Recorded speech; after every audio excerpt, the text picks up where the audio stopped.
Good afternoon, everyone. Thank you for joining us today for the Apprenticeship Support Australia webinar on creating a winning workplace. My name is Danielle Buckley. I'm the Registered Psychologist for ASA and I'll be taking you through the presentation today. For those of you that haven't been on a webinar before, we've got a few functions I'd like to explain to you because we really want this to be as interactive and as beneficial for you as possible. You'll notice that in the bottom left-hand corner of the screen, you've actually got the ability to type some questions and text to us. So as we go through the presentation, please don't be shy. If you do have some questions or some comments or you need a bit of help with something, you can type away and we've got a team of people here ready to help you. We'll also have some polls throughout the webinar this afternoon, and the polls are designed to make this interactive, but also to make sure that we know who we're talking to and that we're helping you in the right way. So we'll go through the polls and we'll look forward to hearing a bit about who's on the other end. We're going to cover today some apprenticeship facts and figures, and the whole purpose of today's call is to help you as employers understand more about your apprentices, but also understand the different generations that we've got in the workplace today. And we'll go through the reasons why this matters, but as you will probably all know very well, different generations have very different ways of communicating. So the more we can understand what each generation brings to the workplace, the more we can work efficiently and effectively together. On top of this, we're going to go through some recruitment tips, some induction guidelines, and a bit of information on coaching and mentoring Gen Z and Gen Y. So we've done a lot of talks in the past about Gen Y, but many of you will be finding we've got Gen Z entering the workplace now. So we'll cover a little bit about them as well today. So some of you may have heard me speak before, but as I said, my name's Danielle. I'm the Registered Psychologist for ASA, and I've been working as a psychologist for about the last 15 years. And I've spent the last 5 working in this space and working with employers and apprentices. So I'm going to bring some stories along for you today, but I'd really love any bit of participation that you can give me. So I'm going to start by asking you a question, and the first poll question I've got is describe a bit about yourself and your work relationship with apprentices and trainees. So what have you got? Tick the answer that most applies to you. So I don't have any in my business. I've got less than 5, between 5 and 15, or I've got more than 15. Where do you fit?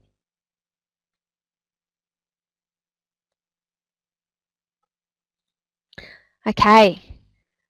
We've got 70% of you having less than 5. That's fantastic. So a lot of the things that we're going to go through today are really useful for small businesses. All businesses can use them, but the research has really started to point to the fact that bigger businesses or larger businesses have a higher completion rate, and some of the reason for that is because of their smooth processes. So hopefully we'll be able to help everyone today, but give the smaller businesses some additional resources. Now this is a national webinar, so I'd like to know where you're listening in from. So our second poll for the day, New South Wales, Queensland, ACT, WA, SA, Victoria, Tasmania, Northern Territory. Where are you from? So most of the audience is from New South Wales and we have a couple from WA, one from ACT. WA, it must be very early. Thank you for joining. Okay, so I'm going to talk to you a little bit about some facts and figures at the moment, and we're in a really good place with what the government are reporting on when it comes to apprentices and trainees, and there's actually even a number of people doing PhDs in this space. So we've got lots and lots of research that we could start to use to inform the way we work with our apprentices and trainees. So you know, in December last year we had just over 300,000 apprentices and trainees in Australia, and that's a decrease of almost 20% from the year before. And we have started to see a decrease over the years of those apprentices or people commencing an apprenticeship.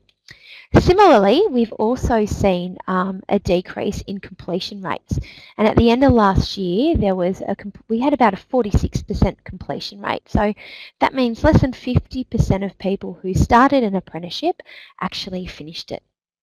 We're really proud to say that our completion rates are between 15 and 20% higher across Australia, and some of the reasons for that are to do with the in-training support that we're offering, but also some of the recruitment strategies and the gateway strategies that the business has provided. And we're going to take you through some of those today so you can make sure that when you are putting on an apprentice, or if you're thinking about putting on a new apprentice soon, you actually know what do you need to know about that person to understand, are they the right person for you in your business? A bit of trivia for you. The biggest growth industry for apprenticeships and traineeships is community and personal service workers, and that's followed by construction. We're actually going to continue to see an increase in community and personal service workers, and we're going to continue to see that number climbing next year or so. The top reasons for non-completions, well, you may or may not be surprised for the employers on the line that employment-related reasons are the most common reasons that our apprentices don't complete. And we know that it's interpersonal difficulties or relationships with colleagues, being made redundant, not liking the work, or changing career, which are the reasons that the research tells us that our apprentices complete. What's really interesting about this is when I've spoken to a number of employers over the years, that's often not the thoughts or the beliefs that many employers have. Well, some may agree, some disagree, citing that it's a low wage that's a reason for apprentices completing. Prior to working in this space, I ran a private practice as a psychologist, and one of the things I found out during that time of 6 years seeing counselling and coaching clients was that what we tell our employers and what is often the truth are sometimes two different things. And it's interesting because we know that about 80% of completers are really satisfied with their employment experience overall, and that's compared to 42% of non-completers. And as I said, we're still yet to see research that supports that low wages are the reason for non-completion. So certainly at times it plays a role. We're yet to see that that is one of the main reasons people leave their apprenticeship. Interestingly as well, we've got about 60% of dropouts occur in the first 12 months. And what that tells us is, again, it reinforces the importance of, firstly, choosing the right person for the role, but secondly, making sure that we induct and coach and mentor someone in that first 12 months so they understand what's expected of them and they understand how to work. We'll go through a bit about the different generations in a moment, but one of the trends we're really starting to see is that when young people are entering the workforce today, very few are coming with prior work experience. So a very strong trait that we saw with Gen Xers is starting part-time paid work when they were 14 or 15. We're certainly not seeing that with some of our younger generations now, and that makes an employer's job really hard today, because not only are employers having to teach the skills of the trade, but they're also having to teach soft skills, and that becomes a challenge. Again, based on the research, some of the best performing industries, engineering, sciences, printing, trade works, and the worst performing industries are food and trade workers, hairdressers, and construction. So this may or may not be a surprise to some of the people there on the call.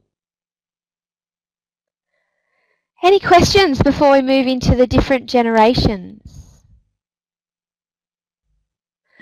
All right, so this often sparks a little bit of debate, this section, but what I want to get you to think about as we move through this is when we talk about the different generations, there's two things we need to bear in mind.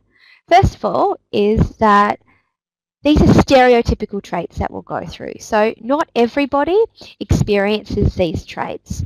And the reason why we talk about different generations and the reason why there's so much research about what influences these people in the way that we work is that each generation has been raised differently. Each generation experienced different economic times, different social standards, and lived life differently. And it's all of these different factors that culminate to make people in different generations, well, different. So when we move through this, I want you to think about that. And I also want you to be mindful of the fact that the borders of each generation are somewhat fuzzy. They're not clear-cut. And they're fuzzy because it's not about exactly which date you were born as to purely which generation you fit in. So if you're sort of on the cusp, I want you to think about, what do you identify with? What was life like for you growing up? And that's probably a better indicator of the way that you think and feel and the work and life attitudes that you bring to your role. So the different generations at work at the moment, we've got our Gen Zs, our Gen Ys, our Gen Xs, and our baby boomers. So Gen Zs, these are really the newest generation that we've got. So perhaps born after 95, a little bit later into the 90s. There's very little research on Gen Z at the moment because they're just entering the workforce now. And we'll really start to see the research on Gen Z come to fruition in the next couple of years. But Gen Z, these are the kids that, safe to say, have been raised by helicopter parents. And for those of you that don't understand the term helicopter parents, think about your local park and you've got a whole group of small children running around, and sitting on the peripheral is all the parents. And all the parents are standing there watching their children play, just waiting till they fall over or have a fight with someone to swoop in and save the day. Obviously, impacting the way the child copes in challenging times. We also see with our Gen Zs that these are the kids that have really grown with technology. So unlike Gen Ys, where technology emerged as they were growing up, Gen Z kids have had technology from day dot. In fact, many Gen Z kids have probably had their first photos taken on iPads and iPhones. When we think about what influences this generation, we'll know that this generation have been raised with things like terrorism and climate change being at the forefront of what influences decisions and what influences the way they live their life. The other thing to note about Gen Z is they're more likely to replace a wristwatch with a mobile phone. And we're certainly seeing many young children today forgoing that first watch that they got on kindergarten or year one, and they're getting a device instead. I've had a comment come through about lawnmower parents, ones who remove all the obstacles. And it's a really great point, whoever made that point. And it's really interesting because we'll talk a little bit about Gen Z and Gen Y not perhaps being resilient, less resilient than other generations. And it's exactly right, you know, helicopter parents or lawnmower parents are parents who remove all the obstacles. And the thing about resilience is it's malleable. And we can't learn resilience without failing, and we can't learn resilience without obstacles. So what we really want to do is stop parents from getting in the way and help our kids grow up with some of these challenges, because life is hard, life is not easy, life is unfair, and the sooner we can teach our children these lessons, the better they're going to be when they enter the workforce. Thank you for your comment, by the way. Moving on to Gen Y. So Gen Y are really born between 1983 to late 90s, early 2000s. As you'll see, a bit of a crossover. Stereotypically with this generation, we see that Gen Y are perpetually connected, so never without their phones, and have this ability to multitask, so being on the phone, watching TV, surfing the net all at once. What's really interesting about Gen Y is their need to express individuality, but that is paired with feeling as though it's really important to be part of a group. And we see a huge group culture amongst our Gen Ys, and part of that is because of social media, Facebook groups, and the online culture that they have. Interestingly, with many of our Gen Ys, we see that they're very outspoken and optimistic, yet again, incongruently, they're unable to take harsh criticism. And I'm sure there's many employers on the line today who have really struggled with giving feedback to Gen Ys because of that inability to take harsh criticism. We also see with our Gen Ys that they're often very hungry to progress their careers, but I suspect a large reason for that is that they have grown up with technology and they've grown up with computers. So if we think about what's occurred in a Gen Y's life, and again this is all stereotypically speaking, we see that many Gen Ys haven't had to wait for things to happen. When they've wanted to find out the answer to something, they've got it instantly. When they've wanted to call a friend, it's occurred instantly. When they've wanted to join a group or know something or do something, there hasn't been that period of waiting that perhaps other generations have experienced. I know for myself, when I grew up, we had one home phone that went every time you needed to dial a number. And only one person in the house could be on the phone at the same time at a time. And if we were waiting for a call to come in, no one could use that phone. Now, if we think about that example and compare it to perhaps with how some of the Gen Ys were raised, they haven't had to wait. They haven't had to consider other people, and they've been able to live a life of, instant gratification in many respects.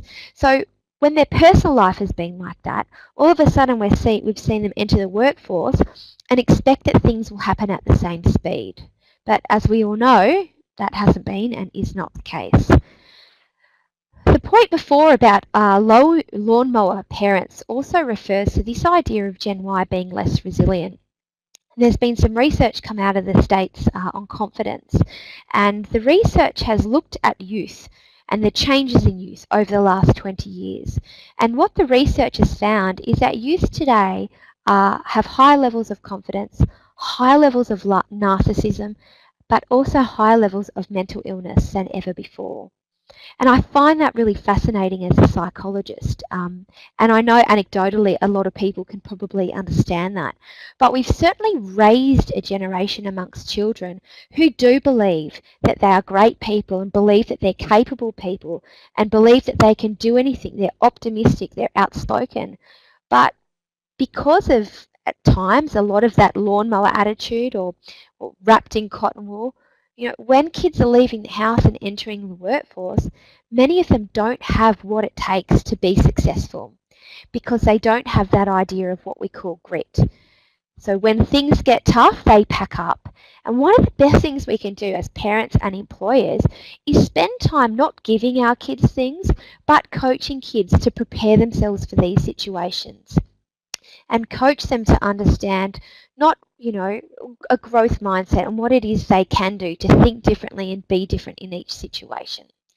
Interestingly enough, we also see with our Gen Ys that many of them who work for us still live at home with their parents. And they live at home with their parents, have grown up in affluent times, so they've been given a lot. And when a Gen Y comes to work and we see these really low tenure rates, we know that a lot of the reasons why Gen Y are leaving is because something's going on in the workplace. They don't have a good relationship with someone, they're not getting along with their boss or colleagues. But quitting is an easy option for a lot of Gen Ys because when they do still live at home, they can finish work and they know that they can go home, and in a lot of cases, and certainly not all, certainly generalising here, but many young people can go home and there's still food on the table, their clothes are still washed, they're still in a safe environment. That's very different to a lot of the older generations.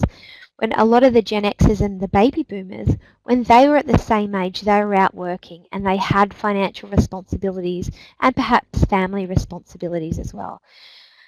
We're not here to judge each generation, but really here just to talk about what's going on in each generation. Why are they how they are? And how does that influence the way they come to work and what they offer the workplace? So again, just some stereotypical traits, but something I want you to start thinking about with Gen Y. Any questions with Gen Y before we move on? Next, we've got our Gen Xers. So Gen Xers are typically born between the early 60s and early 80s. They have a really strong value around being an individual. We also see with our Gen Xers very heavily driven by feedback. So Gen Xers are more the type of population who, if they get feedback about doing something wrong, they're more likely to take it on board and change tact, because things like promotion money and financial security are values that Gen Xers really hold dearly in their heart. And I think if you talk to many Gen Xers, a lot of people would be going to work and they'd be thinking about their super, they'll be thinking about when they retire, they'll be thinking about, will I have enough? Whereas if you say the word super, will I have enough? What's your financial security position like, to a lot of Gen Ys and even maybe Gen Zs? There's not that same view. We also know with a lot of our Gen Zs at the workforce at the moment, many will have a mortgage.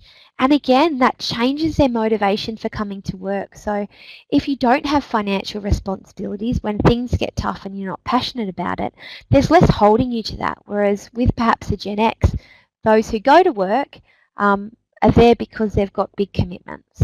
We know a lot of Gen X women work, and I think a really defining characteristic between Gen Y and Gen X is that with a Gen X, cool is very much about having the right attitude, whereas with our Gen Y, cool is probably a lot more about having the right look. Baby boomers, born between the mid-40s and early 60s. Baby boomers tend to have really strong memories of the Vietnam War, and we've seen with our baby boomers a strong reliance on friends for information. Perhaps less reliant on technology for basic information. So while most baby boomers have computers and use computers competently, we see a lot of older people now with iPhones and tablets and iPads, but we still see that a baby boomer generation will more typically go and buy a Sunday paper and read a paper in a paper form as opposed to using and getting their news sources off a website. We know that with baby boomers, we see this value of social standing being quite important, and that is coupled with a value of loyalty. Baby boomers tend to have grown up with a view that the job that they have is for life, and that really is in direct comparison to what we see with our younger generations, who have the ability when work isn't suiting them or work is too hard, that they can and they do at times quit. So there's often a clash between baby boomers and Gen Ys, because we certainly see with our baby boomers this idea or this belief that you should stick things out, that you should hang in there, and that's really different to what we see with some of our younger generations. So I've gone through each of the generations really briefly, and again these are just stereotypical traits, but I've got a question for you. Which generation do you think you identify with?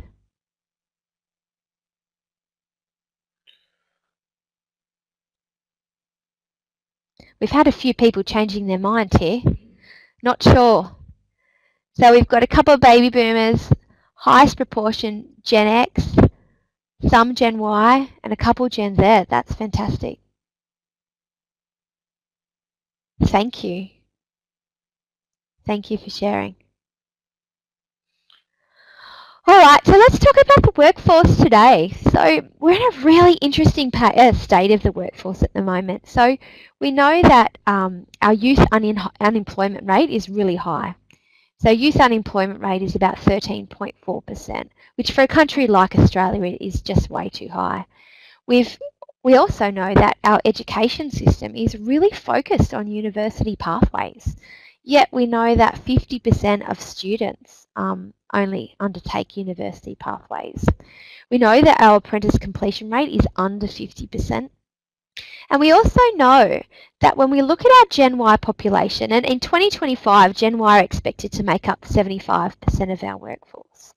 But we know with our Gen Ys have been raised to want different work values to other generations. So Gen Ys have been raised to go to work and find work that they love, to find work that is meaningful, to have work-life balance, to have employees who care about them, to build relationships with people at work, and to make sure that all of that is a priority. And it's really interesting when I talk about this and when I think about it, because I'm a parent and I have 2 children, and I think, yeah, that's how I'm raising my children, and that's important and that matters. And all of the research points to the fact that when we find work that's meaningful and we're in meaningful work and we have good relationships with the people that we work with and we have work-life balance, we are better employees. We work harder, we're more productive, we're more profitable, and we make the business more money. But what's missing and what's difficult is that many of the older generations, who are parents to our Gen Ys, many of the Gen Xers and the baby boomers, believe that you get those things after you've worked for 10 years. They don't believe that those things are things that you should get on day one. So we have this huge variance in expectations across the different generations when they're in the workplace. Does anyone have any questions when we think about what Gen Y bring to the workforce, but also what do we expect of Gen Y? Why are they so different when they come to work? Danielle, we've had a question here from one of our listeners, and actually a recurring theme here. A lot of the employers are asking about resilience. You mentioned it about Gen Y specifically. How can we teach our apprentices about resilience? Yeah, it's a really good point. Thanks for everyone for asking those questions. When we look at parenting today, I think for the last sort of 10 and 15 years particularly, we've seen parents put a strong emphasis on success being equal to talent and abilities. So we see children being overscheduled, children not entering the workforce early, children not being encouraged to have part-time jobs, and parents paving the way for their children and not letting their children fail. But in fact, when you look at the research, the only trait that has been found to determine and relate to success in a number of settings, school settings, army-based settings, workplace settings, is what we call grit. And grit is passion and perseverance in one. Grit is the ability to see life as a marathon, not as a sprint. It's mental toughness. It's the ability to stick things out. So what we see with Gen Y entering the workforce, and a lot of the great traits that Gen Y bring to the workforce, unfortunately, is coupled with a lack of grit. And I'm not saying all Gen Y are like this. Absolutely not. We've got fantastic businesses and fantastic employees out there who, Gen Y are their key talent.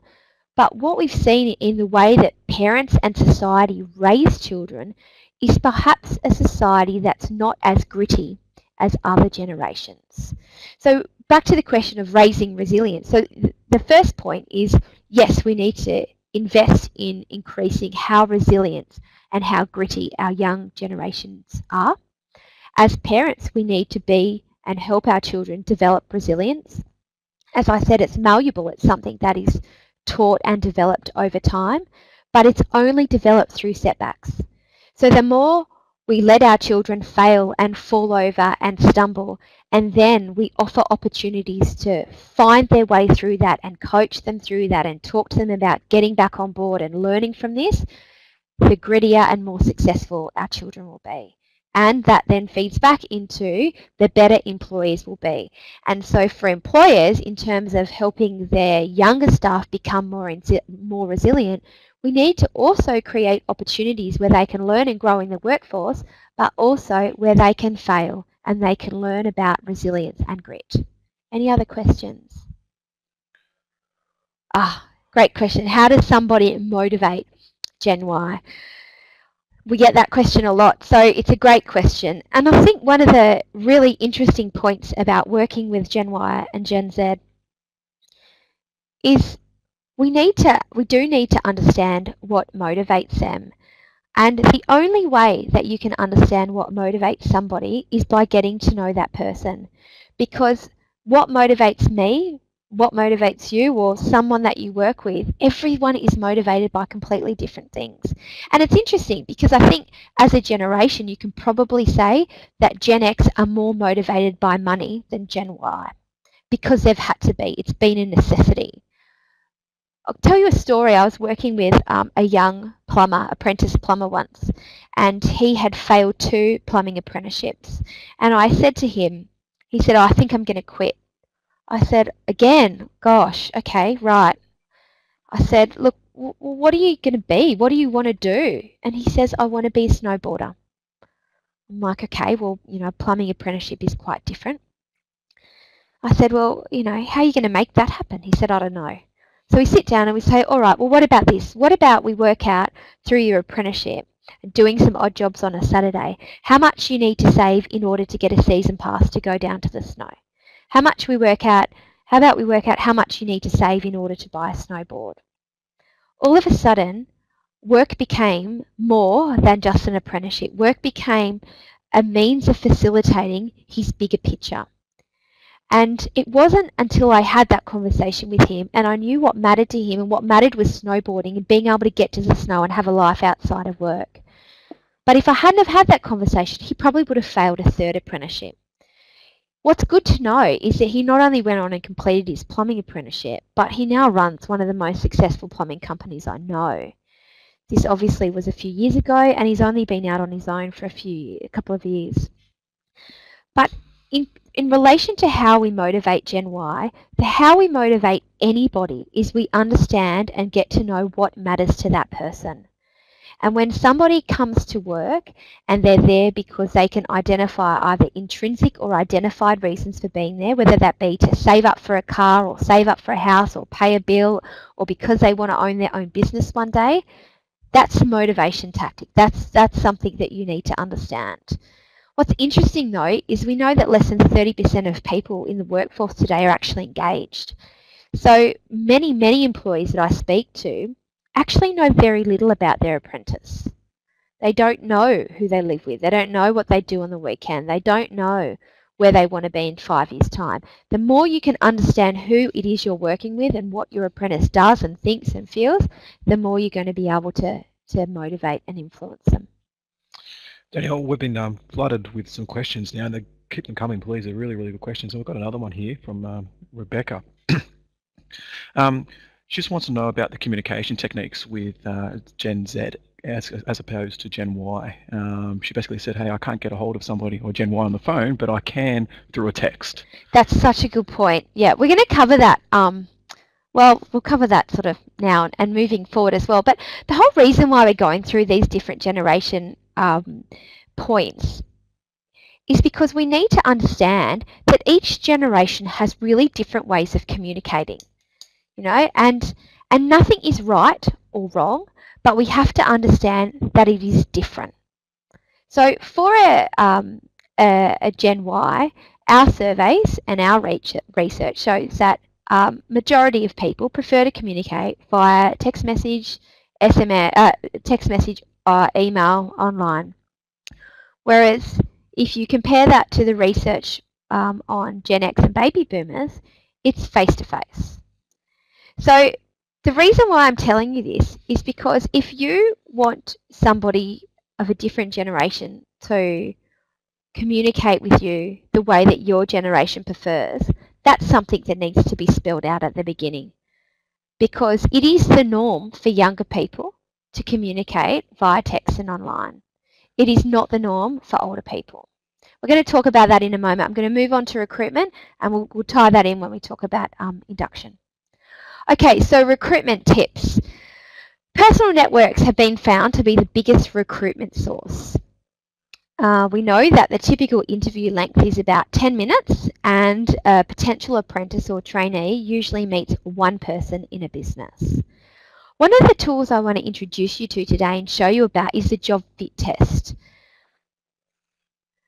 The job fit test, I'm not sure if anyone's used it. If you have used it, I'd love you to type yes into your box so we can get a bit of a gauge of who might have used it. But the job fit test assesses two things. So I've said to you, first of all, we know that many young people haven't worked before. And what our employers are finding is that when they do start to work, they aren't really sure about the rules of the workplace. They don't know how to work. They don't have those basic work skills. So the first thing the job fit test does is it assesses work readiness.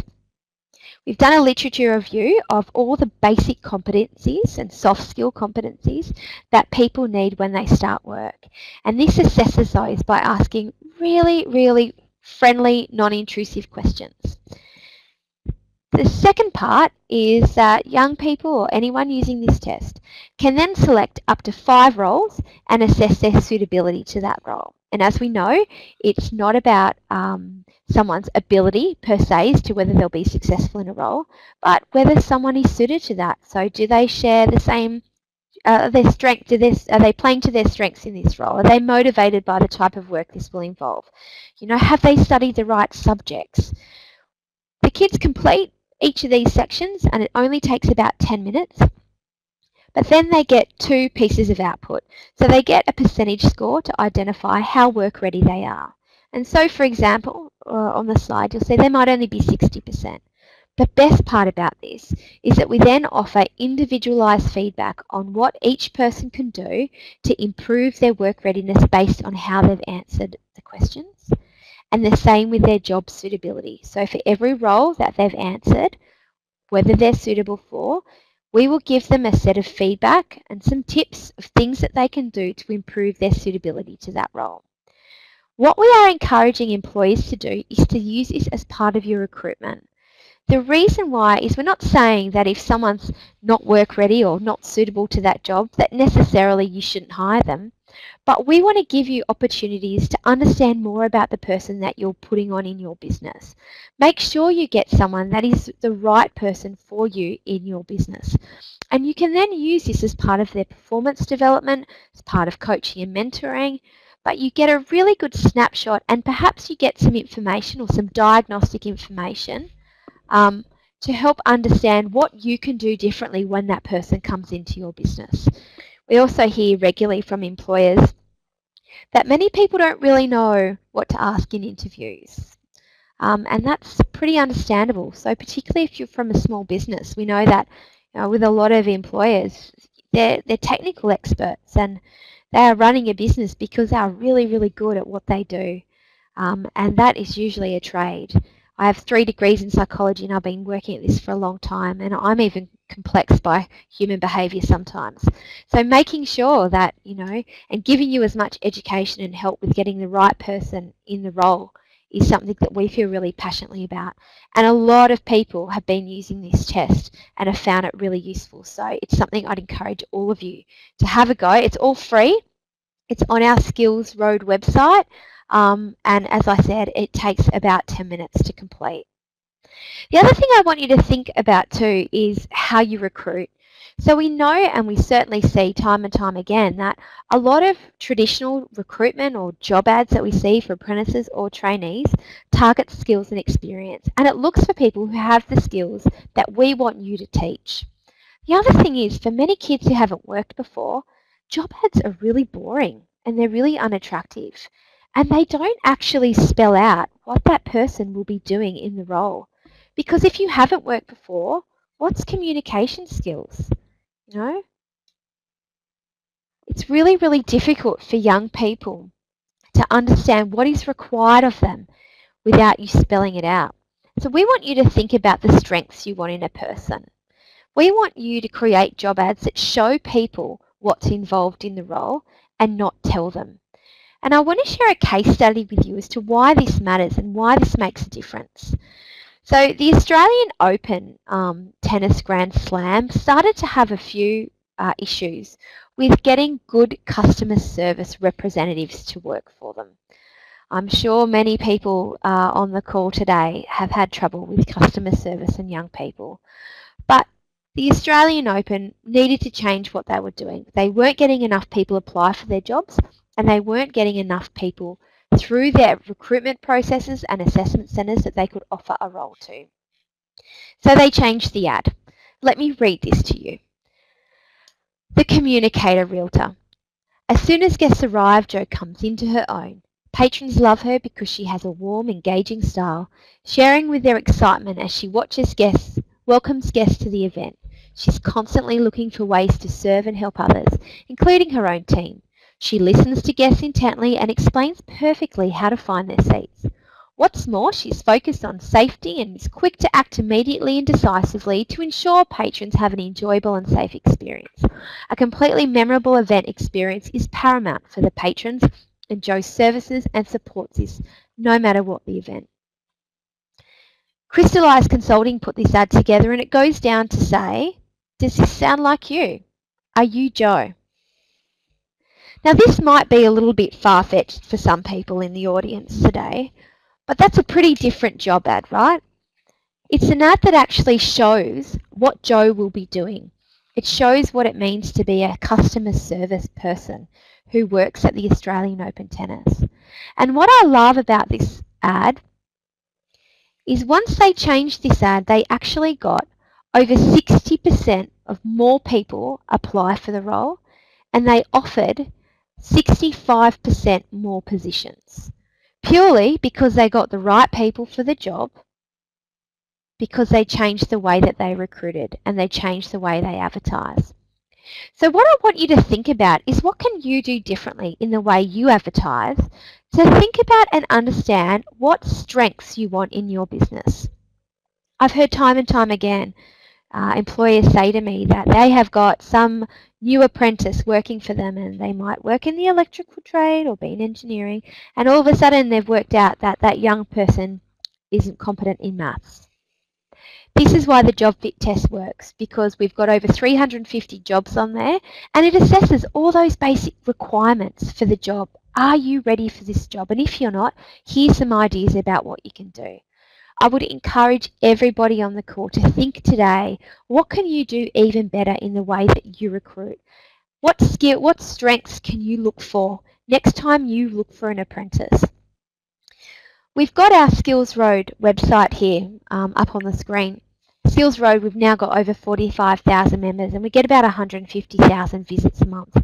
Majority of those visits are from Gen Ys and Gen Zs looking for work or in work.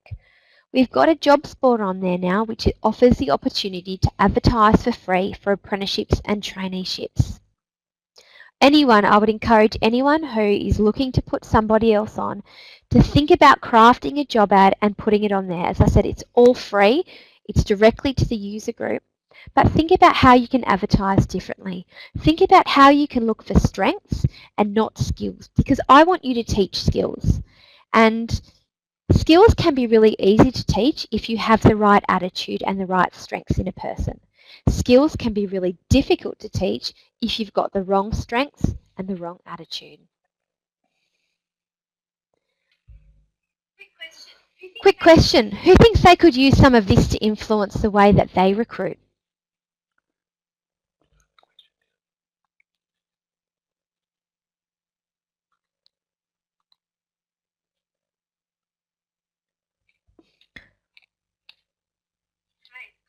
Okay, it's good to see that we've got most people say that they can. That's fantastic. Yeah, Dan, do you have Danielle, we've any got a couple questions? that are very similar, so I'll try and wrap them up into one question. Now, if your employers are really keen on taking on an apprentice, they want to train someone, they want to make them part of their company, but they're a little bit concerned on how do they know if they're ready or not to employ an apprentice. What advice or recommendations can you make? Yeah, that's a great question. Thank you. We actually have a new tool on our website for potential employers. So on the Apprenticeship Support Australia website, and it's called Recruit Ready. It's a diagnostic. It's a really short survey, but it will give you, you can fill that out and find out whether or not you are ready to recruit an apprentice. Because sometimes the apprentice is a perfect solution, sometimes it's not the best solution. The other thing we know is, and we'll talk about induction now, but before you put someone on, you've got to do a fair bit of thinking and planning if you want them to be successful. And because so many apprentices drop out in the first 12 months, having the right procedures and processes in place to help that person navigate through the workplace in the first 6 to 12 months is really, really crucial. So if you miss that, it's the Recruit Ready diagnostic on Apprenticeship Support Australia. And that's probably the first thing I'd use to think about, are you ready to take on an apprentice? We're going to talk a little bit about induction tools for the moment now. And as I said, this really, really is important. And in the last 5 years that we've been speaking with employers, in every forum, we've asked people about their induction processes. And it always alarms me to hear that so many people don't have any induction processes for their young people. And it alarms me because we've got a group of young people entering workforces today with very little work experience. So induction really is the opportunity for you as employers to make all those implicit thoughts, behaviours, expectations explicit. So if you think about induction, I want you to think about 4 words. Make the implicit explicit. Actually, that's 5 words, I think. But implicit, make it the implicit explicit. Explain everything that you want somebody to do and explain it and repeat it over and over again. Best practice induction looks a little bit like this. So we have a schedule of introductions and we have a whole set of tasks that needs to be completed by that person. And that needs to be provided up front. So a lot of time and effort has to go into making sure that somebody knows what is expected of them, and that you are ready for them before they start their apprenticeship. I also want you to make time to meet with staff members.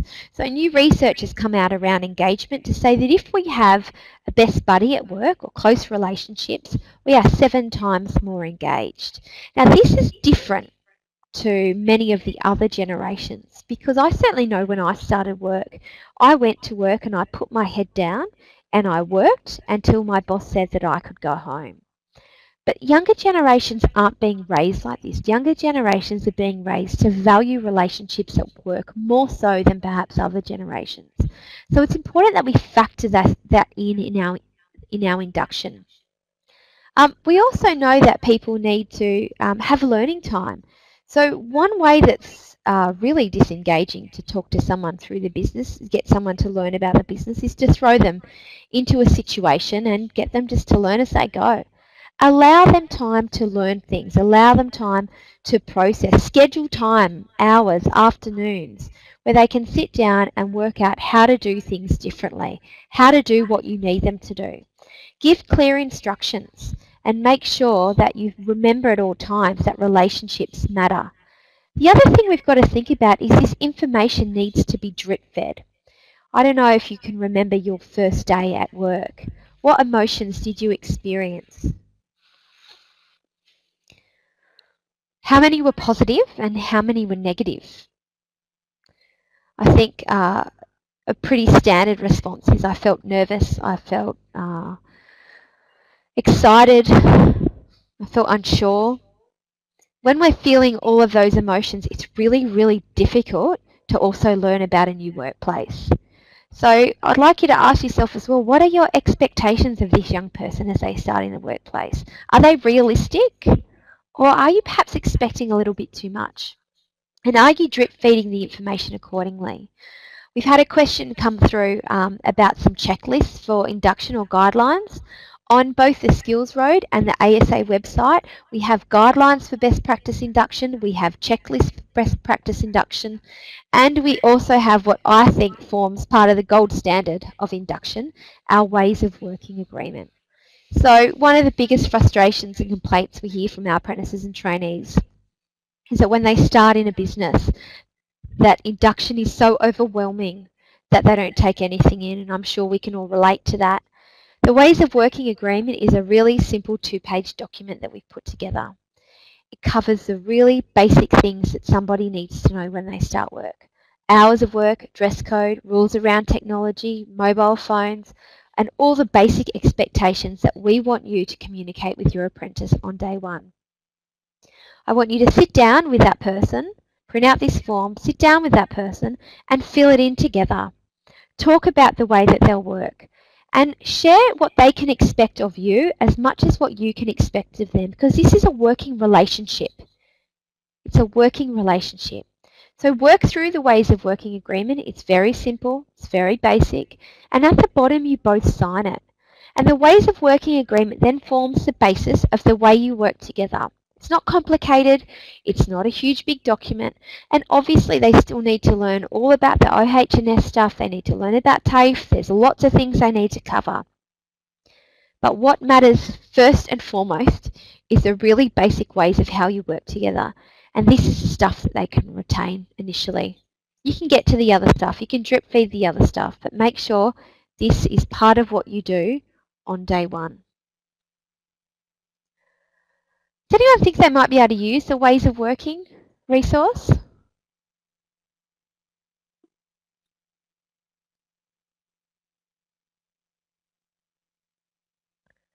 Yeah, good. Most people have said yes, a couple have said maybe. If you're still not sure, I'd really challenge you to, if you can't use ours, try and use something like that that you might already have in your business. The feedback we've had from it has been really, really quite amazing. And interestingly, I'll share a story with you that we ran some focus groups with with some of our apprentices and trainees that we work with. And we spoke to them about some of the frustrations they have with their employers because we wanted to hear from their perspective what's not working for them. When we speak to employees, there's a lot of really serious debate that we have, and big things come up. When we spoke to our apprentices about the top 3 things that really frustrate them about the workplace, they said that their employers, and this might seem sexist, so my apologies, I'm relaying information, they whinge about their wives, they whinge about their mortgages, and they listen to really crap radio stations. And I love this, and it makes me laugh every time I relay it, because I think at the end of the day, we have 17, 18, 19, 20, 21-year-old kids in a lot of cases working for us. You know, the adult male brain isn't even fully developed till it's about 24. So we need to remember that sometimes. We need to remember that, and we need to be really mindful of the fact that sometimes we have young people working for us who are really unexperienced, not just at work, but unexperienced in life. And a lot of what we're teaching them as employers are life skills as much as they are work skills. For those of you who have had some questions come through, those of you who need the website again, it's Apprenticeship Support Australia or skillsroad.com.au. The final thing we're going to talk about today is coaching and mentoring at work.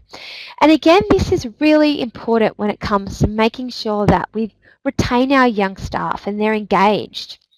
I'm going to ask you a question, a reflection question here. What do you like to work for? What are you like to work for? How would you rate yourself out of 5? 5 being fantastic. I'd work for me any day. 0 being I would never work for me. Ever. You are the biggest role model in the business. So it's important that you think about the way that you work. How would you rate yourself? Excellent, pretty good, average, below average. Some people are changing their mind here. I love this.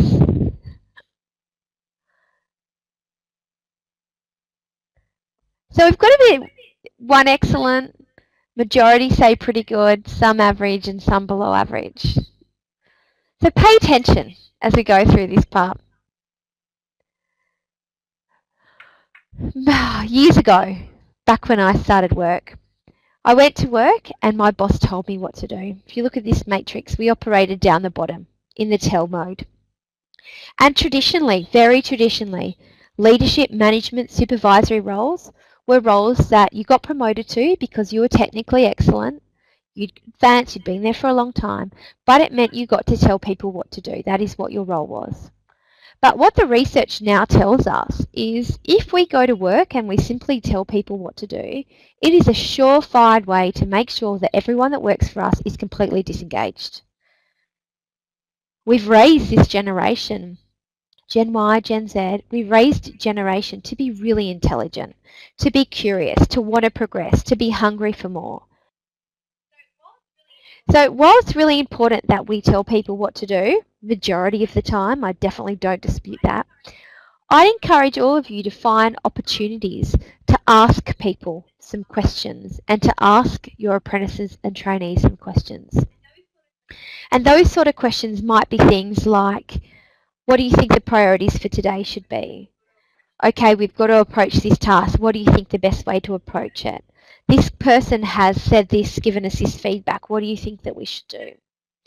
Now, this is really, really hard, and it's frustrating and it's stressful because 99.9% of the time we already know the answer.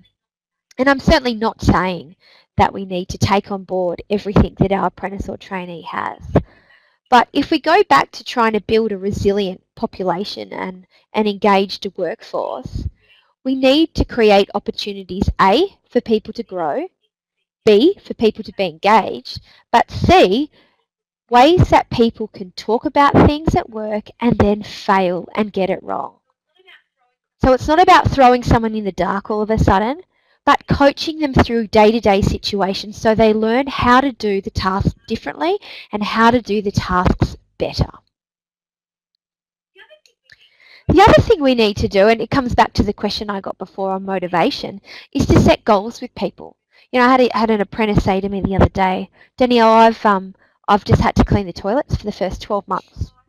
I said, oh, okay. And what about when all the other apprentices were in their first year? Did they have to do that? He said, yeah. I said, well, mate, you're no different. You're no different. But we need to teach them that. We need to explain up front, you know, what will you need to do? What will be required of you for the first 6 to 12 months? But then what else can we do to stretch you?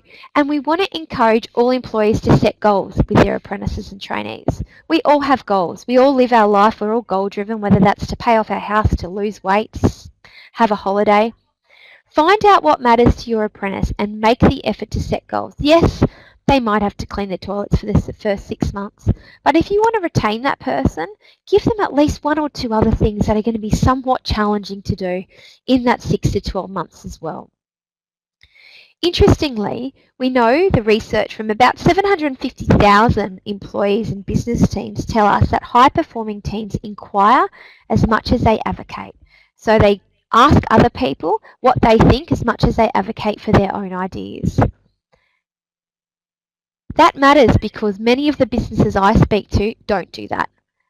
So the more you show an interest in other people, and think about the phrase other people matter, the more you show an interest, human nature, human behaviour tells us that the more that more effort that person will put in, the higher your team will perform. So coaching and mentoring matters, and it's one sure way that we can make sure that the apprentices you have work harder, more engaged, and when they're more engaged, they're more productive and they're more profitable. We're almost coming to a close, but if you need more information on any of the things that we've spoken about before, please go to our Apprenticeship Support Australia website or our Skillsroad website. The webinar will be up so you can listen to it again, but we have such a host of tips and techniques and tools and resources for anyone to print off and use all free of charge on our websites. To finish off with, I want you to think about what you can do differently or even better to create a really great workplace for your apprentices or trainees. What can you do even better? How can you think about working across generations? How can you flex your behaviour? How can you recruit differently? You know, what sort of person do you want in your business next? What strengths do you need? Invest in induction. So all of those things that are implicit, make them explicit. You know, avoid thinking that, oh, I don't need to tell that person something. Tell them every single thing you want them to do over and over. And coach and mentor your staff. Be somebody that is good to work for, because the more you give, the more you get back. I want to thank everyone so much for joining the call today. Thank you for your participation. It's so fantastic when people type in the great questions, and it makes for a really engaging presentation. As I said, skillsroad.com.au, apprenticeshipsupport.com.au are the 2 websites with all the resources on there. So if you have any questions, get in touch with us, download the webinar or use our resources. We really hope that we've given you the opportunity to think differently about the way that you've been working, and you know, we're just so happy that people can join us on the call. So thank you so much, and good luck with everything. Thank you.